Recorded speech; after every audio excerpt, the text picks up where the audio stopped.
Hey friends, it's Hope, and today I am here to do my Friday Reads video for you guys. I have two books that I plan on reading this weekend, and I've been in a pretty bad reading slump recently, so hopefully these two books will help me get out of that reading slump, and they are pretty different from each other. So the first one I've already started, and you guys have probably heard me talk about this book in previous videos, but that is The Sea of Tranquility. My girlfriends at work read it and loved it. I recently saw Colleen Hoover give it a great recommendation all over her social media platforms, so I figured I need to read this book. It's been 5 weeks since I've picked it up, so I'm on the struggle train when it comes to finishing it. Not that the story is awful, like I said, I'm just in a really bad reading slump, but this story is, I think, classified new adult. It kind of has like a YA vibe. It's told in dual perspective, so we get a perspective from Nastia, who has been through a very traumatic event, and because of that she has taken a vow of silence.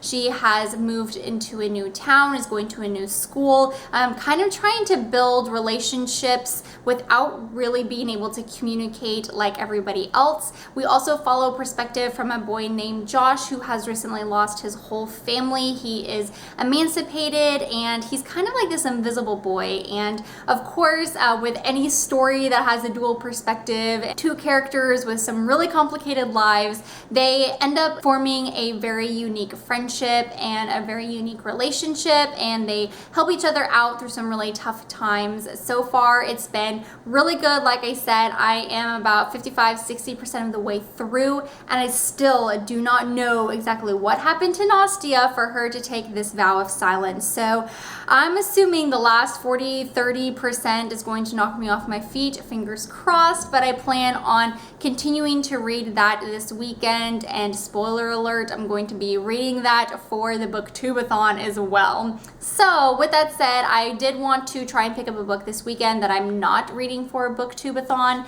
and that is The Rosie Effect. I recently found this at a local thrift store for 99 cents, so I haven't hauled it yet, so it will also be in a haul probably sometime in August. But this is the sequel to The Rosie Project, which I read last year and really enjoyed. Our main character has the vibe of Sheldon Cooper from The Big Bang Theory. He's just super smart, kind of awkward. The whole concept of the Rosie Project was for him to find his perfect mate, and through that he found Rosie, who was the complete opposite of that. So the sequel follows kind of their life after all of the experiments and everything went down in the first book. I thought that the writing was super unique, the characters were super memorable, and I really enjoyed the first book, and I thought, why not give this one a go? It's very different from what I have been reading, which I think may be a good thing for me to experience while reading, because I've just been kind of reading the same type of books, if you know what I'm talking about. So hopefully this will also